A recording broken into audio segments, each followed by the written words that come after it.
Alrighty, kids, it's time to gather round. We got to talk about budget glitching. So, budget glitching 101, and what the fuck is budget glitching? What does it mean? Well, it's really mature, guys. Who drew the dick on the chalkboard? You know, this is exactly why we can't have nice things. It's crap like that. And I know one of you did it. It's probably dirty. So here is the submission from Buddha. PlayStation Adventure Mode, 100% budget. I was questioning the budget because it's a beautiful build. Um, but right here, I just said I can count. Okay, that means that I've popped up a camp and I am counting the items in yours and placing them down to check your budget.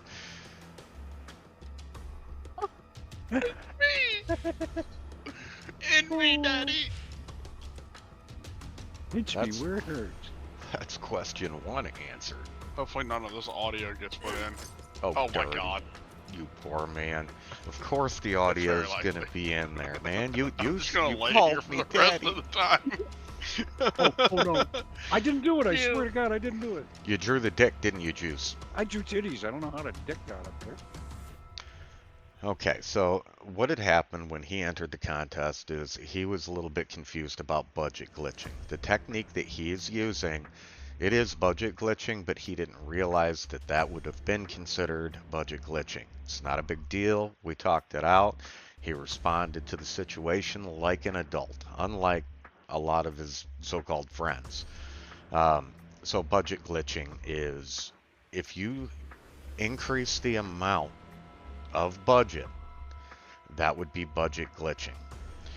If you use trickery, sorcery, a human sacrifice, lag, whatever it may be to add items to your camp that don't count toward the budget, that would also be budget glitching.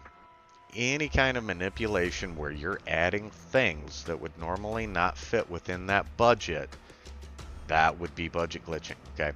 And, you know, he's been straightened out on that situation. He understands, and it's not a big deal. I don't care what you enter. I just want to know how it was made, where it was made, if your budget glitched. That way I can put it up against comparable camps and make the competition as fair as possible. I'm not going to put somebody with a 500 budget up against somebody that's in custom world and they've got like 2200 budget. It's just not fair. So in all fairness, I have developed tiers, which no other camp competition does that, and I understand why. It's a hell of a lot more time, effort, and work. Okay. So just with that being said, understand that. I don't care that you put budget glitch shit in there. I just want you to mark on your entry that, hey, this is budget glitched. Nobody gives a shit. Okay? And it will not be tolerated. Take that. Now moving on. How to act on social media. Okay, so I understand that people would be upset or whatever about Buddha being removed from the competition. This is the wrong approach, though. I understand that people want to defend their friends or whatever. It's not advisable, okay? If this was another group that was running a competition, I can tell you exactly what would happen. It would be me discovering a micro group of very toxic people and then instantly banning them and the person entering the competition. This is how other people handle it during competitions. They have a lot more people involved. And I can understand why, you know, they don't want to deal with that bullshit. But if you go on social media and, yeah, you think that you're being a hero and trying to support your friend, you're making the problem worse, okay? He dealt with it like an adult. His friends compiled the problem and created a whole bunch of drama. And that's not good for him. It almost got him kicked out of the competitions, period. Because he addressed it like an adult in a professional manner, that's why I didn't do it. It was just confusion on his end. It was straightened out. It's not a big deal. But I want you to keep that in mind. Because if you go on people's YouTube or Facebook or whatever it may be that they're doing and you act like an asshole because you think you're defending your friend, That's not the way to approach things. I removed it because it was a violation of the rules. Any competition, you've got rules. It does not matter what it is. I had one rule, and then don't lie about the budget. That was corrected. He now understands that what he was doing is considered budget glitching. It's not a big deal. But people acting like an asshole and then bashing me because I'm upholding the integrity and honesty of my competition, well, you need to realize something.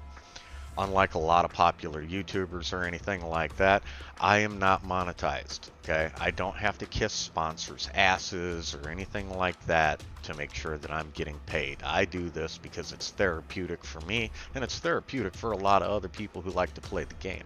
So if you look just way, way off in the distance right here, and I had to get up on Seneca Rocks, that way you could see far enough. But way the hell out there in the distance, yeah. Pretty sure that's where it's at. Maybe, yeah, that direction right there. Over there is where you can take all your negativity and bullshit. You can go fuck off. Way the fuck over there. Because nobody needs that kind of interaction or anything like that. You're not being a hero. You made the problem worse for your friend. And that's pretty shitty. That's a very shitty friend. So, be a good friend, and Buddha, get some fucking better friends. God damn it. That shit was horse shit. I love you guys. Have a fantastic day, and yeah, hopefully this clarifies things. Buddha didn't do anything wrong. He was just a little bit confused about the entry. It's not a big deal. I love you guys. I'll see you in the next one.